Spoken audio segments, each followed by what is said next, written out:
And what may happen next, Paul? And Rich, those share prices tell you that Prudential shareholders not at all upset that this thing seems to be headed for the graveyard. Let's take a look at what exactly went wrong here, because there is a shareholders meeting June 7th, but they may not get there. Prudential bidding $30.4 billion US. That was its final offer, revised offer. AIG saying we're sticking with the original offer, $35.5 billion US.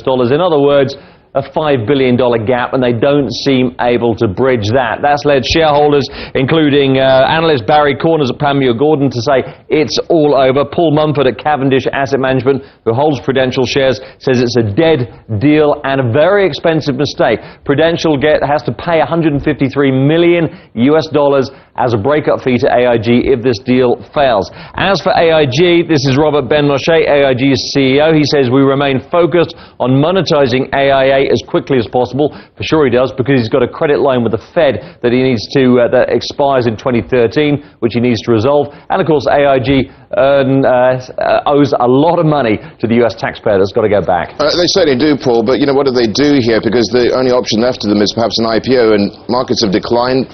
The price may well be nowhere near that $30 billion.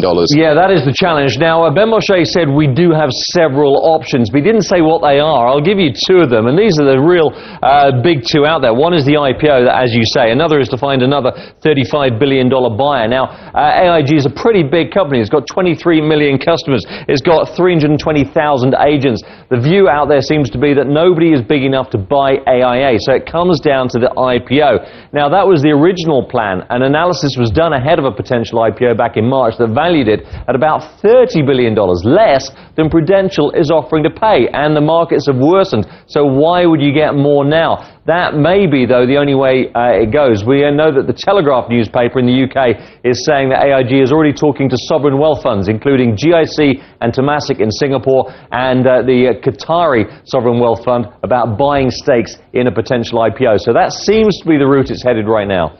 Yeah, what about if an IPO does take place, that the Pru steps in and starts buying up shares then, takes a stake? Well, yeah, that's an interesting point of view, because when AIA was initially looking at an IPO, Prudential was one of those companies that was considered to be buying a strategic stake. Instead, it made a full takeover bid. Manulife is another company that may do so. It's entirely possible that the Pru comes back and says, okay, we don't want 100%, but we'll take 10.